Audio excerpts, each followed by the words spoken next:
Hello friend, आपके अपने YouTube channel student mind पर आप लोगों का स्वागत है। जैसा कि हम जानते हैं कि बीपीएससी जीएस 2 इकोनॉमिक्स का हमने कहा था कि लेक्चर ला रहे हैं और यह पहली लेक्चर है। हमने पहली वीडियो में सिलेबस को हमने क्लियर कर लिया था। आज हम दूसरी लेक्चर में हम जानेंगे कृषि के बारे में और सबसे इकोनॉमिक्स में जो बीपीएससी की जो रीड कही जाती है वो चैप्टर है, तो उसका नाम है कृषि। कृषि का मैंने की नोट्स बनाए हूँ। नोट्स चाहिए तो आप हमारे पीडीएफ डाउनलोड भी कर सकते हैं। तो चलिए शुरू करते हैं। ये जो है, पहले हम जानेंगे कि भारत की जो कृषि, भारत एवं बिहार की कृषि की दशा कैसी है। ठीक, वर्तमान में आप इसको करेंट से रिलेवेंट भी कर लीजिएगा। ठीक, लेकिन हम शुरू करते हैं। भारत एवं बिहार में कृषि की दशा क्या है। तो हम जानते हैं कि प्राचीन काल से भारत के साथ साथ बिहार भी कृषि प्रधान देश रहा है और बिहार एक कृषि प्रधान राज्य रहा है। आज भी अधिकतर लोग जो है, जनसंख्या का अधिकतम लोग कृषि पर निर्भर है। तो हम कह सकते हैं कि भारत और बिहार क्या है, एक कृषि प्रधान क्षेत्र है और मुख्य आर्थिक क्रिया क्या है, यहाँ पर कृषि रही है। क्योंकि भारत हो या बिहार हो, अधिकतर लोग आज यहाँ पर कृषि में लगे हुए हैं। क्लियर। इस प्रकार देखते हैं कि वर्तमान में भारत आज अनाजों के मामले में आयात आत्मनिर्भर बन गया है। आत्मनिर्भर होने के साथ साथ निर्यातक देश भी हो गया है। क्या कहा, जानते हैं कि भारत चावल, कपास, सोयाबीन, मांस इत्यादि में आज निर्यात करता है। काजू, किशमिश इत्यादि चीजों का आज क्या करता है, निर्यात करता है। और कृषि का योगदान निर्यात करता है। वर्तमान में अगर हम देखें जीडीपी, अगर 2021-22 की अगर हम बजट के बारे में हम देखें, तो अभी कृषि में जो योगदान है जीडीपी में 18.8% है, ये भारत की जीडीपी में। जबकि राज्य की स्टेट जीडीपी की अगर बात करें तो 19.2% है। तो ये वर्तमान डेटा है, आप इसको फेरबदल भी कर सकते हैं, इसको करेक्ट से देख लीजिएगा। तो ये भारत बिहार की मुख्य जो आर्थिक क्रिया है वो क्या, कृषि है। अधिकतर लोग कृषि संलग्न है। आज भारत अनाजों के मामले में आत्मनिर्भर है। किसी से हाथ में झोली फैलाना नहीं पड़ता, हाथ नहीं फैलाना पड़ता है। यहाँ के लोग इतना उपजा लेते हैं और निर्यात भी करते हैं, जिससे विदेशी मुद्रा भी प्राप्त की जाती है। तो कृषि का योगदान देखिए कि जीडीपी में 18% और एसजीडीपी में 19% है। कृषि की बात करें तो भारत में देखो कि भारत जो है आज, देखिए इसको बढ़िया से, भारत जो है मसाला, दूध, चाय, काजू, जूट का सबसे बड़ा आज उत्पादक देश है भारत। अब उससे आपको इस फैक्ट आपको याद रखना होगा कि मेंस में जरूरी होता है कि भारत आज मसाला, दूध, चाय, काजू, जूट में सबसे बड़ा उत्पादक देश है। और दूसरा गेहूं, चावल, फल, सब्जी में दूसरा सबसे बड़ा उत्पादक देश है। तो चलिए इतना यहाँ आपको क्लियर हो गया कि ये भारत की जो सबसे बड़ी उत्पादक देश है। उसी प्रकार अगर बिहार की अगर बात करें तो में भी कई सारे चीज बिहार में भी आते हैं कि गेहूं, चावल, मक्का, दलहन, तिलहन इत्यादि कई चीजों प्रकार का उत्पादन यहाँ पर होता है और यहाँ पर भी छोटे छोटे कुटीर उद्योग भी है और बिहार भी आज लगभग आत्मनिर्भर है। तो ये थी भारत और बिहार में क्या क्या कृषि होती है। कृषि आखिर क्या क्या होती है उसको हमने देख लिया। ठीक, हम जानते हैं कि बिहार में कृषि बेहतरीन ढंग से हुई है, तो इसलिए 5 बार बिहार को पुरस्कार भी मिल चुका है। कृषि कर्म एक पुरस्कार का नाम है, आप ध्यान दीजिएगा कि बिहार को 5 पुरस्कार मिला है। कृषि कर्मण पुरस्कार, गेहूं, चावल, मक्का इत्यादि की उत्पादकता के कारण 5 बार बिहार को पुरस्कार भी मिला है। फिर चलिए, तो इस प्रकार बिहार के उत्पादन में पुरस्कार भी मिला है। परिस्थितियाँ की बात करें तो हम जानते हैं कि बिहार और भारत में दोनों तरह से, भारत और बिहार में दोनों प्रकार से सकारात्मक परिस्थितियाँ है कृषि करने के लिए। हम जानते हैं कि कृषि करने के लिए सबसे जो महत्वपूर्ण चीज होता है, वो चीज होता है अभी जरूर होती है जलवायु परिस्थितियाँ। मानो कि रेगिस्तान है, तो रेगिस्तान में तो कृषि होगा ही नहीं। कृषि होने के लिए क्या चाहिए, तो पहला तो जलवायु चाहिए, दूसरी मिट्टी चाहिए। जब कृषि हम करना है तो कृषि जब हम करेंगे तो आसमान में तो करेंगे नहीं। तो विभिन्न मिट्टी, भारत में जानते हैं कि विभिन्न जलवायु परिस्थितियाँ भी है। जगह भौगोलिक स्थितियाँ को 7 प्रकार में बांटा गया है। विभिन्न प्रकार की मिट्टी है, कृषि योग्य भूमि है। हम जानते हैं कि दुनिया का दूसरा सबसे बड़ा कृषि योग्य भूमि क्या है?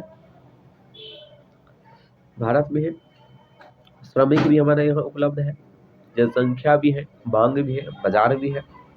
अब मानो कि कृषि की है, मांग ही नहीं रहे तो कैसा होगा? मांग भी है, बाजार भी है, उसके साथ कृषि साख हमारे यहाँ ऋण भी मिलते हैं। कृषि काम करने के लिए ऋण भी प्रदान की जाती है। तो ये भारत में कई सारे प्रकार की मिट्टी भी है, उपजाऊ है, श्रमिक है, बाजार है, मार्केट है, मांग है ना, किसान है, श्रमिक है, उद्योग है छोटे मोटे। तो इतना उद्योग है, तो इन सारी चीजों को मिलाकर कृषि है। अब एक डायलॉग सुने होंगे कि रोटी जो होती है वो कितना भी आप डिजिटल क्यों ना जाए, रोटी गूगल से डाउनलोड नहीं होते। तो कृषि तो पता है, और कृषि पर तो सब निर्भर है। कृषि नहीं होगा तो उद्योग कैसे चलेंगे, धंधे कैसे चलेंगे, क्या खाओगे, क्या पियोगे, सब कुछ तो कृषि से ही है। तो ये है। उसी प्रकार बिहार में भी सकारात्मक परिस्थितियां है कृषि के लिए। जैसे कृषि के लिए सभी प्रकार की यहाँ पर क्षमता विद्यमान है, उपजाऊ मिट्टी भी है, भूमिगत जल भी है, सस्ता श्रम भी है, बाजार भी है, किसानों को हम लाभकारी मूल्य भी देते हैं, परिवहन भी है, और अनगिनत सुविधा हमारे यहाँ दिखाई देने को भी मिलता है। तो ये है सकारात्मक परिस्थितियां भारत और बिहार में। ठीक, समझ गए होंगे पूरी तरह। आप इसको ऐसे ही करके फिर जब आप इसको बना लीजिएगा, मेंस में काफी बीपीएससी के लिए हम कहें ना कि इससे ज्यादा कुछ नहीं करना होगा आप लोगों का। तो अब ये समझ गए।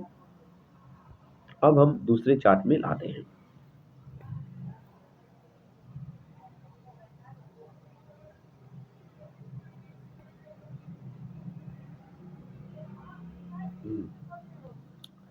अब उसके बाद जो है वो है कृषि का योगदान। सबसे महत्वपूर्ण जो चीज है वो है कृषि का योगदान। कृषि का जो योगदान है, कृषि का जो योगदान है, तुम जानते हैं कि कृषि सबसे रीढ़ है। और हम जानते हैं कि अर्थव्यवस्था को मुख्यतः 3 क्षेत्रों में बांटा जाता है, प्राथमिक क्षेत्र, द्वितीयक क्षेत्र और तृतीयक क्षेत्र। ये आप जानते होंगे, नहीं तो जान लीजिए आज।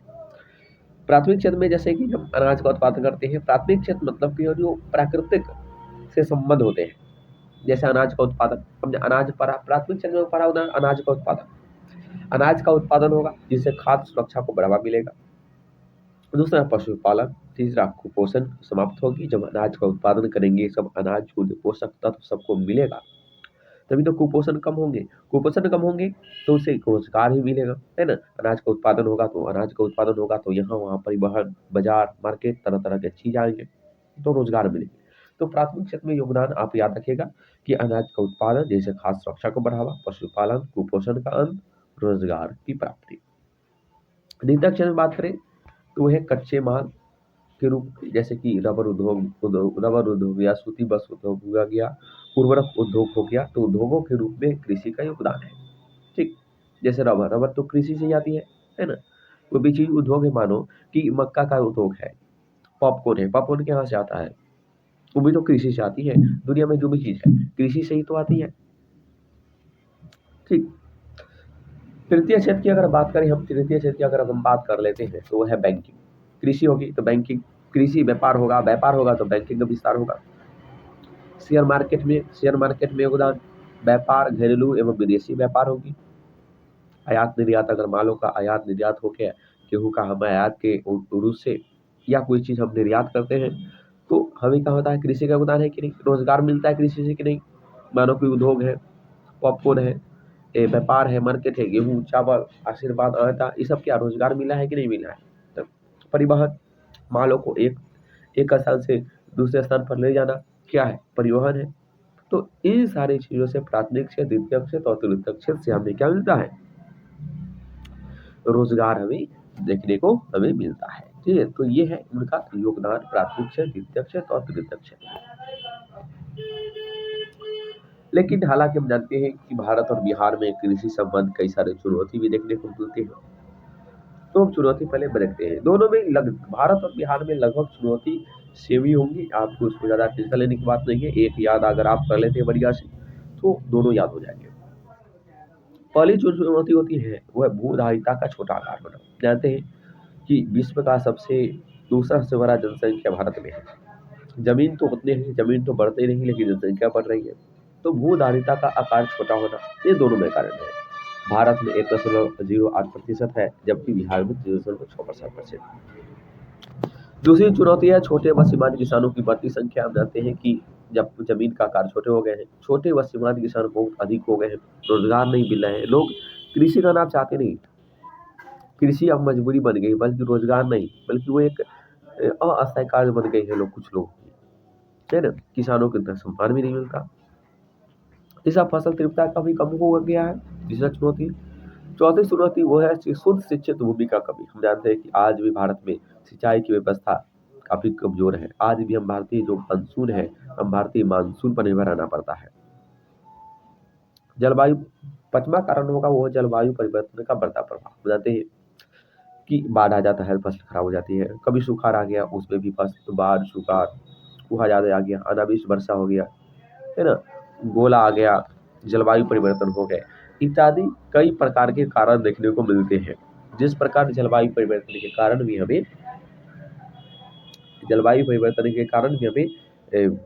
परिवर्तन, हमें कृषि में काफी चुनौती देखने को मिलती है ना, कि रोजगार, जो किसान जो है आत्महत्या कर लेते हैं, उनको जलवायु परिवर्तन से उनको कीड़े लग जाते हैं, या बाढ़ या सुखाड़ आ गया, या बारिश नहीं हुई तो फसल कमजोर हो गए, फसल कम होते हैं। तो इस प्रकार के कारण हमें देखने को मिलता है। ये तो प्राकृतिक कारण है। फिर उत्पादित खदानों को नष्ट होना। अब अनाजों को उत्पादन कर लिए, लेकिन उसको प्रसंस्करण नहीं हो पाया, तो इस कारण भी क्या होता है कि ये चुनौती बनी होती है। अब गेहूं उपजा दिए, लेकिन उसको बिका नहीं टाइम पर, उचित मूल्य नहीं मिला, तो वो गेहूं खराब हो जाता है, घुन लग जाता है, या कुछ हो जाता है। तो ये सब चुनौती हमें किसानों को देखने को मिलती है। फिर उचित मूल्य नहीं मिलना। मानो कि हमने प्याज बोया और प्याज का दाम हो गया 10 रुपए किलो, 15 रुपए किलो, हमारा लागत ही उतना का हो गया, है ना। तो इस प्रकार भी किसानों को उचित न मूल्य मिलना, ये भी कारण है। उसके बाद ये जाते हैं कि आज किसान की संख्या कम रही है, लेकिन किसान श्रमिकों की संख्या बढ़ रही है। तो इन तरीकों के हमारे कारण हमें देखने को भी मिलता है। तो ये सब चुनौती है भारत और बिहार में, दोनों लगभग सेम टू सेम। इस प्रकार भारतीय कृषि के समक्ष क्या है, चुनौती देखने को भी मिलता है। चुनौती, सॉरी, ले, है ना। तो चुनौती देखने को हमें क्या होता है कि हमें दिखाई देने को हमें मिलता है। उसी प्रकार अगर बात करें तो ये बिहार की क्या है, ये चुनौती है, ये दूसरा पेज है। देखो, बिहार में भी कुछ अन्य अगर चुनौती के हम कारण की अगर बात करें, तो बिहार में भी कई सारे अन्य कारण हमें देखने को मिलता है। जैसे क्या हो जाता है कि पहला तो परंपरागत तरीके, क्योंकि हम जानते हैं कि आज भी बिहार के कई ऐसे क्षेत्र है जहाँ पर आधुनिक जो तौर तरीके से जो खेती है वो नहीं हो रही है। दूसरा कि जल्दबाजी में बेचना। अब मानो कि किसान कर्ज ले लिया है, किसान अपने कर्ज से खेती किया है, 10 लाख लगा दिया है, लेकिन उसको कर्ज सधाना है, तो वो किसान जल्दी बेच लेता है। मानो कि अगले 2 साल बाद, मैंने सॉरी, 2 महीने बाद, 3 महीने बाद, 6 महीने बाद फसल हो सकती है कि फसल की कीमत ज्यादा मिले। जैसे गेहूं अभी 26 रुपए बिक रही है, लेकिन पता चले कि 2 महीना बाद दाम बढ़ सकता है, अगले साल अगर बेचेंगे तो 28 हो सकता है, 29 हो सकता है। लेकिन जल्दबाजी किसान बेच भी देते हैं जल्दबाजी करके, ये भी कारण है। बाजार के अनुसार तीसरा कारण ये है कि बाजार के अनुसार लोग कृषि नहीं करते। बाजार में कौन सा अनाजों का मांग है, बाजार में अगर चना की मांग है, मशरूम की मांग है, मसाला की अगर मांग है, तो वो खेती नहीं कर पाते। बस एक ही परंपरागत रूप से भारत बिहार में कृषि की जाती है, जिस कारण भी हमें चुनौती देखने को मिलती है, किसान में समृद्धि नहीं आती। उसके बाद भी अगर हम बात करें, छोटे व सीमांत किसानों की भी बढ़ती कारण है। बिहार की सबसे बड़ी कारण जलवायु परिवर्तन। हम जानते हैं कि उत्तर भारत पूरे बाढ़ से त्रस्त होते हैं, जबकि दक्षिण भारत में हमें दक्षिण बिहार में हमें देखने को मिलता है कि हमेशा सूखा रहती है। जोखिम उठाने की क्षमता भी किसान में कम है। लोग मसाला, दलहन, तिलहन, केला, सब्जी, कसेली इत्यादि जो अन्य प्रकार के कृषि हो सकते थे, वो उससे ज्यादा फायदा मिल सकते थे, लेकिन जोखिम किसान उठाना भी नहीं चाहते हैं। इस कारण भी हमें चुनौती भी भारत और बिहार में देखने को मिलती है। अब ये जो चुनौती है, इसके लिए समाधान सरकार ने इसके समाधान के लिए क्या किया? हम जानते हैं कि समाधान के लिए भी भारत सरकार हो या बिहार सरकार, दोनों सरकारों ने क्या किया है, तरह-तरह के समाधान किए हैं। जैसे बजट में 3 कृषि कानून सरकार लाया, लेकिन काफ़ी विरोध हुआ तो ये बंद हो गए, वापस हो गया। उसके बाद पीएम कुसुम योजना लाई गई, जिसके अन्नदाता को ऊर्जादाता में परिवर्तित करना। पीएम कुसुम योजना योजना है, आप याद कर लीजिएगा, क्योंकि ये मेंस आंसर राइटिंग में काफी लाभदायक होंगे। पीएम कुसुम योजना अन्नदाता को ऊर्जादाता में परिवर्तित करना। जिनकी भूमि पर अनाज नहीं उगा पाते हैं, मरुस्थलीय क्षेत्र है, पानी है, वहां पर आप सोलर पैनल लगा सकते हैं, सरकार सब्सिडी देगी और आप वहां की विद्युत उत्पादन भी बेच सकते हैं। दूसरे, जैविक खेती को बढ़ावा देने के लिए जीरो बजट नेचुरल फार्मिंग को बढ़ावा। हम जानते हैं कि प्रथम हरित क्रांति आई तो कई सारे पर्यावरणीय कारण भी आ गया, रासायनिक खाद, रासायनिक उर्वरक, रासायनिक कीटनाशक का बढ़ावा मिला। इस प्रकार हमारी काफी कृषि पर प्रभाव नकारात्मक देखने को मिली। आज हम कहते हैं कि वो पहले जो कृषि अनाज में जो स्वाद था, अब वह स्वाद नहीं। तो ये कई अब सरकार ने जैविक खेती को बढ़ावा दिया है। शून्य बजट नेचुरल फार्मिंग को सरकार बढ़ावा दे रही है, ताकि जो रासायनिक उर्वरक की जो नकारात्मक प्रभाव है उसको कम किया जा सके।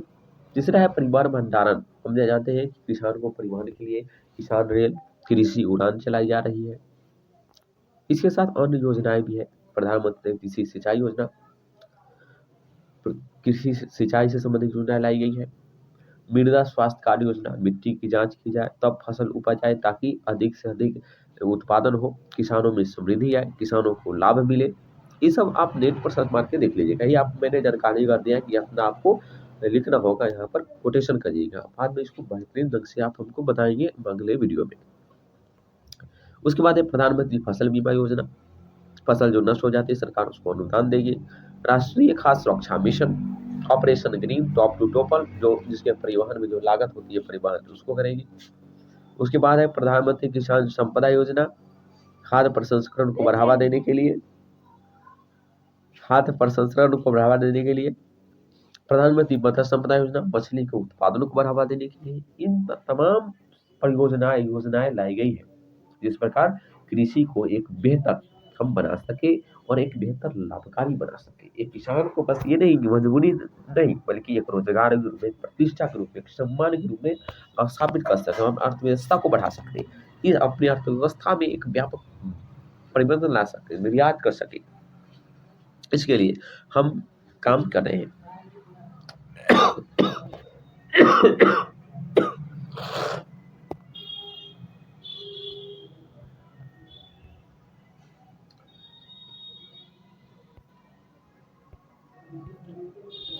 उसी प्रकार हम देखते हैं, आज हम जानते हैं डिजिटल जमाना है।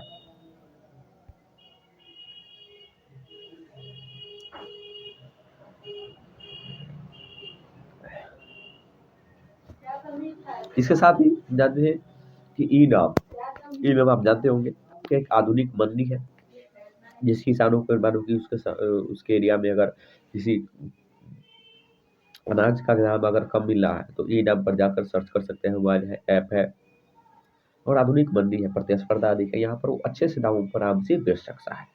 ई पशुहाट, ई गोपाला। फिर उसके साथ ही किसान क्रेडिट कार्ड योजना भी शुरुआत की गई है सरकार द्वारा, ताकि रकम कृषि साथ मिल सके और बेहतर से बेहतर किसान अपनी पूंजी लगा सकता है, खेती कर सकता है। ठीक।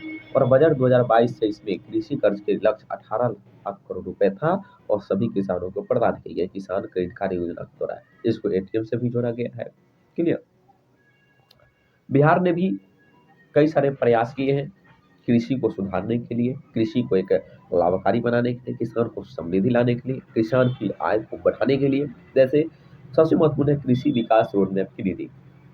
3 अभी तक रोड मैप की नीति आई है, प्रथम, द्वितीय, तृतीय। चौथी में आ रही है, जो अभी माने के सरकार जदयू आरजेडी के सरकार जो है आ रही है 2008 से 12 तक, 12 से 17, 17 से 22 तक, 22 से 27 तक आने वाली है, तो वो करेंट में आप देख लीजिएगा। तो अब आधुनिक तकनीक को बढ़ाने के लिए हम जानते हैं कि कई आधुनिक तकनीक को ही बिहार सरकार द्वारा बढ़ावा दिया गया है। जैसे पूसा समस्तीपुर में कृषि विश्वविद्यालय सावौर जैसे आधुनिक संस्थाओं, जैसे वहाँ पर रिसर्च करते हैं, रिसर्च जो करने वाली जो संस्था है उसको बिहार सरकार ने काफ़ी बढ़ावा दिया है। उसके बाद कृषि आधारित उद्योगों को बढ़ावा दे रही है।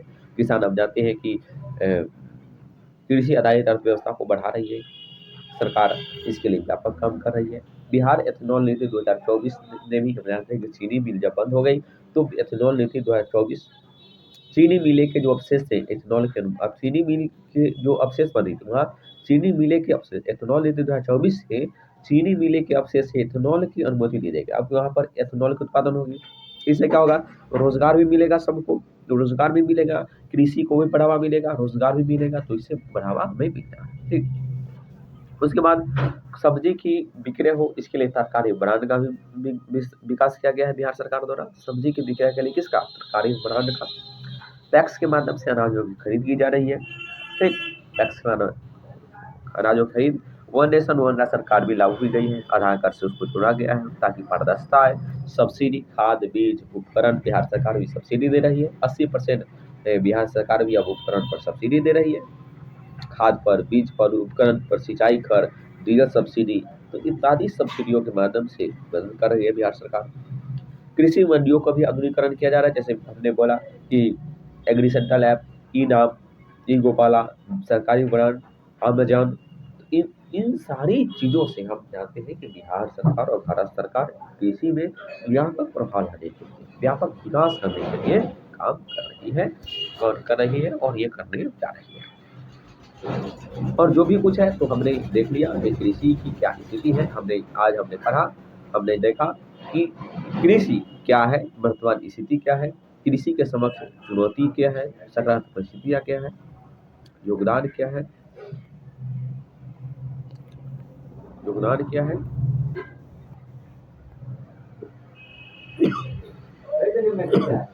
कृषि का योगदान हमने देखा, चुनौती देखा, हमने चुनौती देख लिया, समाधान देख लिया, और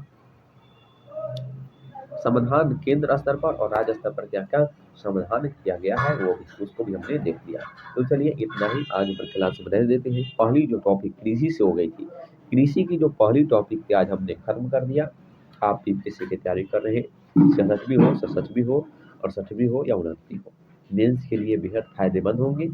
एक बार इसको नोट कर लीजिए और इसको समझ लीजिए। एक बार नहीं आया, 2 बार समझ में आ गया, दोबारा इसको देख लीजिए, क्योंकि ये पूरे ये पीटी लेवल के लिए बनाया गया है, ये पूरे के पूरे मेंस लेवल के लिए बनाया गया है, ताकि आपको किसी प्रकार की दिक्कत न हो। और यूट्यूब पर कहीं भी नहीं मिलेगा ऐसा, हम दावा करके ठोक रहे हैं, यूट्यूब पर ऐसे कहीं भी नोट्स नहीं मिलेगा। तो चैनल पर नए हो तो चैनल को लाइक करें, सब्सक्राइब करें, दोस्तों के साथ शेयर कर दें, और चैनल में बने रहें, वीडियो को पूरा देखें, नोट्स बनाएं और उसको नोट्स बनाएं। और किसी प्रकार की परेशानी हो तो हमें कॉल करें, हमें कमेंट्स करें। थैंक यू, धन्यवाद।